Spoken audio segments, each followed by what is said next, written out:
Public speaking dalam dunia akademik, khususnya pada presentasi mahasiswa, adalah kemampuan menyampaikan ide, hasil pemikiran, atau penelitian secara lisan di depan audiens dengan cara yang jelas, terstruktur, dan mudah dipahami. Dalam dunia akademik ini sering banget kita lakukan.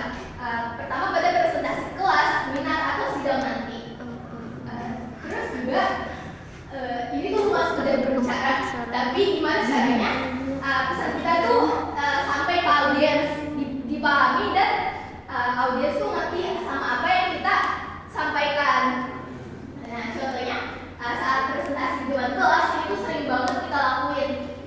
Contohnya pada presentasi di depan kelas, ini tuh sebenarnya kita lagi latihan public speaking. Gimana caranya? Cara kita menjelaskan tuh supaya teman-teman kita tuh paham. Tujuannya agar audiens tuh paham dan mengikuti apa yang kita sampaikan. Tujuan public speaking dalam speaking akademik.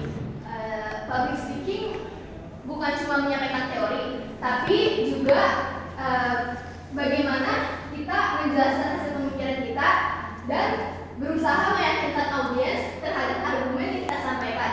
Secara nggak langsung ini tuh melatih kemampuan kita komunikasi dan membangun kepercayaan diri.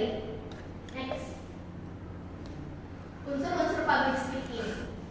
Unsur-unsur public speaking juga punya beberapa yang saling berkaitan. Yang pertama pembicara atau speaker, yaitu kita sendiri, orang yang menyampaikan materi.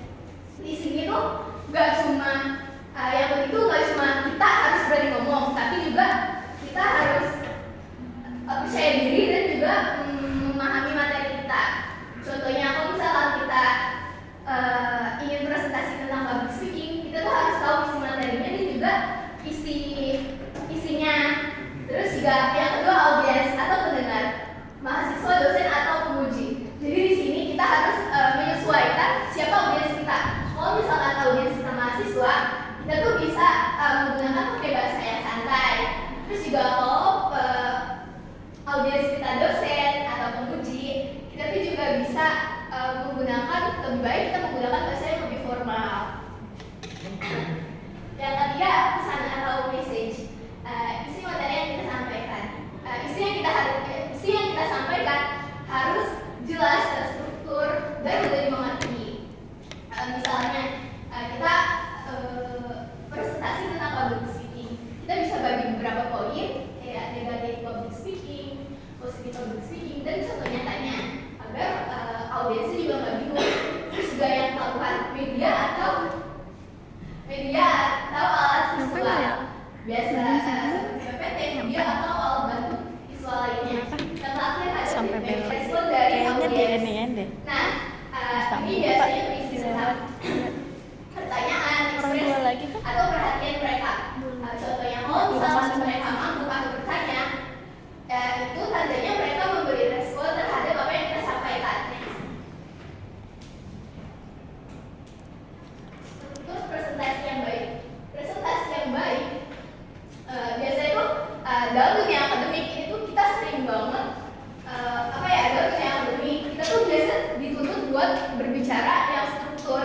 Jadi artinya kita harus punya pembukaan, isi, sama penutup. Misalkan di awal kita kasih salam dan juga menjelaskan materi. Terus di bagian isi kita menjelaskan materi utama, dan di bagian penutup kita juga kasih kesimpulan bagian poinnya supaya audiens tuh ingat sama materinya. Next, public speaking efektif. Public speaking yang efektif, presentasi yang efektif, dia harus